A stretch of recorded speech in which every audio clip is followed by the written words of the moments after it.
Hey everybody, I'm JimClassic and you are watching Geekin It. And for today's video, I would like to talk about the Transformers Studio Series 86 Voyager class Shockwave. Yeah, that's right, I opened them up already. But here is a quick picture of him in the package. We see that Shockwave is right there in the corner. The vehicle mode, the gun mode, has a little bit of a wraparound right there of Cybertron. Move to the side, nice close-up of Shockwave's beautiful mug. We got product shot. You know, all pretty typical stuff. But without further ado, let's just get to this review. Before we knew what 86 Shockwave would look like, there was plenty of speculation as to whether or not he was going to be a Siege repaint, or maybe even a brand new mold. Well, as it turns out, he's kinda somewhere in between. Is 86 Shockwave a Siege figure? Well, he shares most of the same parts, so yeah. Is he a new mold? Well, also yes. Siege Shockwave is greebly art. Just about every centimeter of that toy is covered in details, while 86 Shockwave, on the other hand, is more cartoon accurate, maybe even closer to the original G1 toy. He's been degreebled with a lot more smoother surfaces. So yeah, he's a bit of both. He's not taller or comes with any of that silly Siege armor. He's just simpler, more logical. Shockwave does come with one accessory, however, and that would be a mini Shockwave in gun mode. It's unpainted and hollow in places, which does make it a bit cheap in my opinion, but it references the G1 cartoon. I think he only was seen with the gun once, but yeah, Hasbro threw that in as a wink and a nod. No blast effect port for the gun, so I guess that's minus a point. Before I get to articulation, first off, I just want to talk about how great of a light piping Shockwave has here. That eye really pops when you put a light behind it. And I gotta say, for this figure, there's not a lot of paint on this guy. There's really only the two Decepticon faction stamps and like the evil Vulcan antenna ears, and that's really the only paint I think this figure has. Okay, no, there's a little paint right there by the vents. That's definitely paint. But, I mean, regardless, we're still talking about minimum paint deco here. This is just pure purple and gray plastic, and a little bit of pink. But yeah, articulation. We have a ball-jointed neck right here. He can look left and right. He can't go fully 360 due to the hinge there on the backpack. But, you know, you can tilt him side to side a little bit. Can't really look up. Can kind of look down a little bit. There's a little bit of wagging motion. We got a joint here at the clavicle, so he can go up, can go down like so. Of course, we have the hinge right there, the universal hinge at the shoulder, so full rotation there. Can abduct like so. We have a bicep swivel. We have a 90-degree bend at the elbow. Even the wrist can rotate. There is a 360 rotation at the waist. He can kick out that far. He can kick back that far. He's got a thigh rotation, a 90-degree bend at the knee. There is no toe point, but there is a very modest ankle pivot. And, well, that's pretty much it for articulation. I mean, it's not different at all from any of the other previous Shockwaves. Nothing really new added to it, but nothing subtracted from it either. Now, let's get this guy into his alternate mode. So, we're going to start by opening up the chest right here, and the head is going to go down like so. Kind of make sure the head is positioned kind of properly, because it's going to have to slide into this cavity, and oh, we did it right the first time. Very good. So when it comes to the shoulders, we're going to rotate the shoulders like so. Oh, be sure to unplug the hose and rotate the shoulders like so. The backpack is going to be unpegged on this little armature here, and we're going to open that part up. So we're going to move the armature a little bit forward like this, and then we're going to move the arms up. Very similar to Shockwave's original transformation for the G1 toy. Now, the way this works is, the arms are going to be kind of clamshelled into the backpack, but now this is the, what's going on? Okay, that was weird. I don't think I had it lined up properly, but now this is the front end of the gun.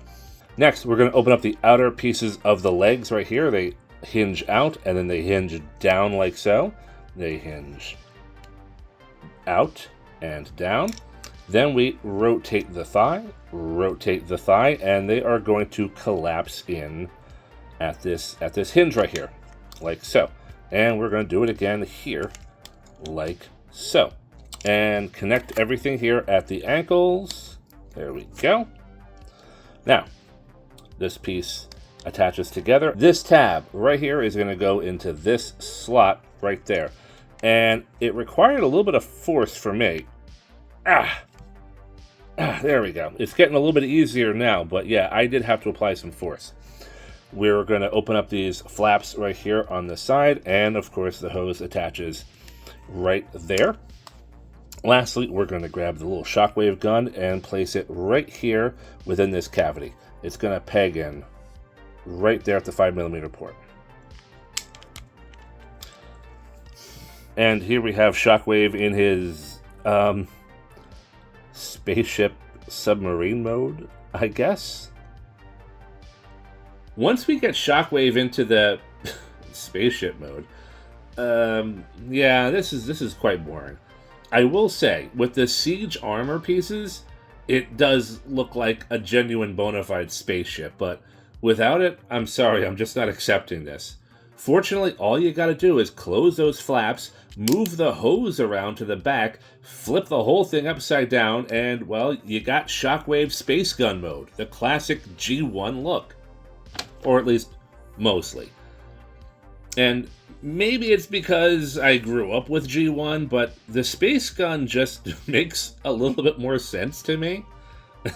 Anyway, yeah, Space Gun.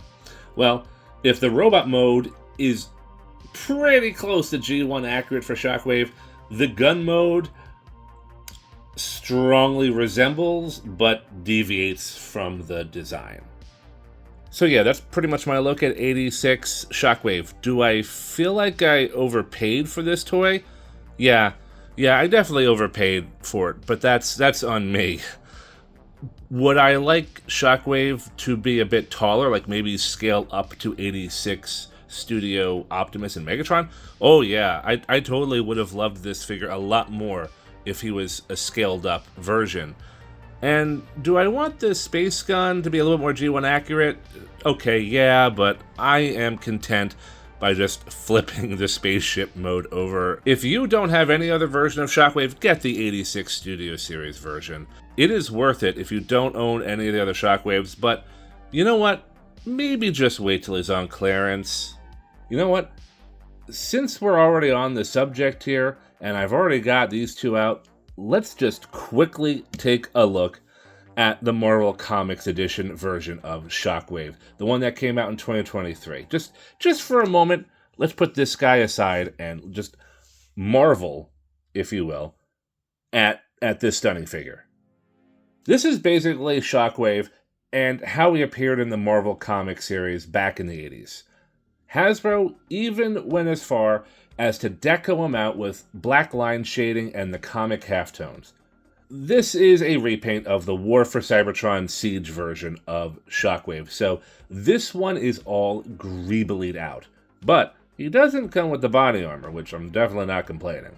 This figure came in an awesome package, where it was the famous issue number 4 of Are All Dead. Then just about every Transformer fan probably is aware of that one, or at least the old school ones like me. And inside is various pictures and panels of this version of Shockwave.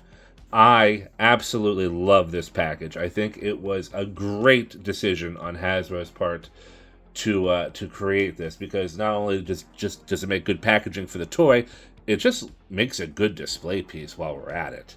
The articulation is exactly the same as the 86 version and even the previous Siege ones, so there's nothing really new to say about that. He does have the blast effect ports, just like the original Shockwave. I know there is a huge love for light piping in toys. Light piping really makes eyes pop. And it almost makes the toy look a little bit alive, or there's something behind those eyes.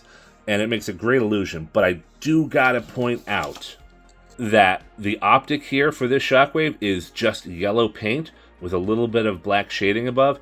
This yellow paint absolutely pops just as well, if not a little bit better than some light piping does. Like, just look at that. He's not in... There's no direct light back here, and if you actually look at the back of the head, this is just a gray panel right here, which means this eye is just gray plastic. It's just... This bright yellow paint is really the only bright color on this Shockwave. Really, the only accessory this version of Shockwave comes with is the head of Optimus Prime on a life support stand. Now, this is kind of how Optimus appeared in this particular story arc, because Shockwave basically just showed up and took out all the Autobots, beheaded Optimus Prime, and hooked him up to this thing to use the Matrix of Leadership, or no, I'm sorry, the Creation Matrix to create Jetfire and the Constructicons. So yeah, this is an interesting accessory right here for sure. You know, we just take Optimus off of here. We see it's a Optimus head sculpt, which is unique. He's got the yellow eyes. He kind of has like the almost low brow that he had with the in the comics. This is not the Siege version. This is not the Earthrise version. This is a brand new head sculpt that Hasbro made just for this toy, and it is just to hook him up on a life support system. Now, life support system also has these halftones right there, and each and every one of these little yellow things is a separate piece. So if I were to drop this thing, I'm going to lose, like, 5 different pieces. So we don't want to do that. But yeah, Optimus being kept alive on this platform. And the only other real kind of play feature I guess this thing would have is down here. Well, first off, it's got this cool little like turbine thing, but there are 4 or 5 millimeter ports. So, you could kind of hook this guy up to Siege weaponizers and fossilizers and the Micromaster bases and stuff like that. You could do something with this.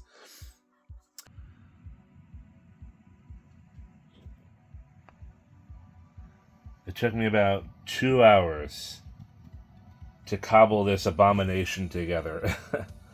I cannibalized several of my weaponizers and fossilizers and such, and to create this, just to see if I could do it.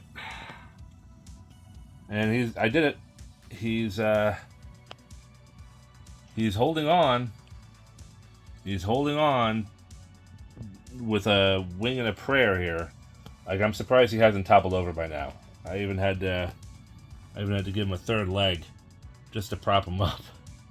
But yeah, hopefully this 30-second gag was worth it, because now I'm gonna have to spend another 2 hours putting all these guys back together. Alright, so here I have Earthrise Optimus Prime out. I am going to compare him to the comic book version head right here. And the two heads are very similar to each other, but they are a different sculpt. What I would like to see is, will this head, will the comic book head, fit on the Earthrise body? Because personally, I am of the opinion I like Optimus Prime better with yellow eyes.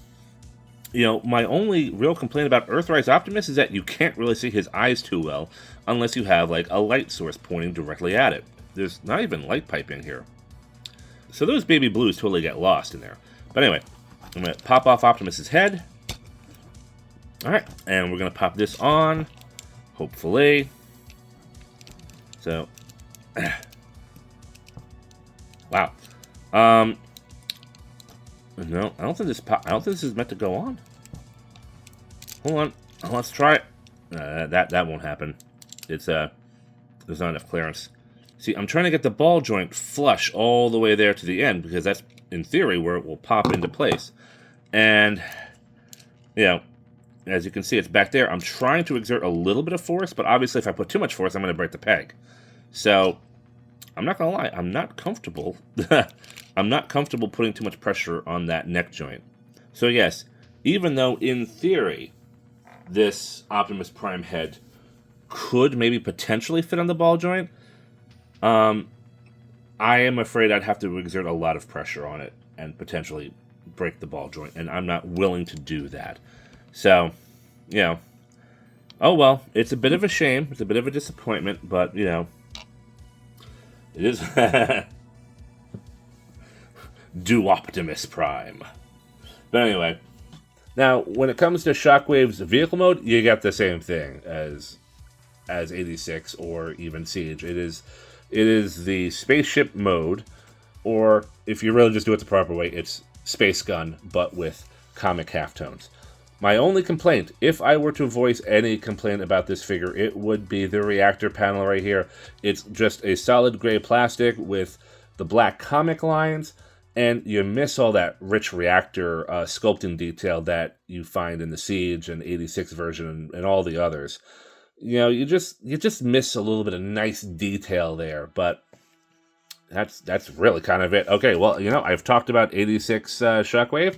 I have talked about Marvel Comics Shockwave briefly, and that's really all I gotta say. Both are awesome figures. I mean, they're like 3 years apart from each other, these two. Real quick, I just want to compare this Shockwave to 35th Anniversary Optimus Prime and Megatron. These are the cel-shaded versions. I was so impressed with this figure. I bought that Megatron and that Optimus on eBay in the secondary market, like years afterwards, because I originally passed on these two because I just didn't really want cel-shaded figures at the time. But this comic book version, this comic book deco, just impressed me that much that I had to go back for these two. Even cel-shaded and comic book don't necessarily jive well, but the paint job on all three of these figures is just amazing, and it really has changed my perspective a little bit. Like, I would not mind seeing a little bit more cel-shaded figures. I know we have the Devastation Studio Series figures, but some of them just aren't doing it for me. That has been my look at the Marvel Comics Shockwave. This was not intended to be part of my video. I actually had started a video a long time ago and just never finished it. I'm like, well, you know what?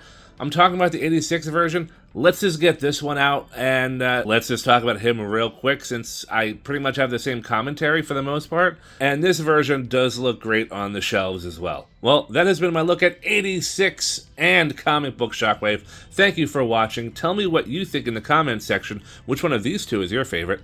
I'm JimClassic. You have been watching Geekin It, and I will see you guys later. Take care, everybody.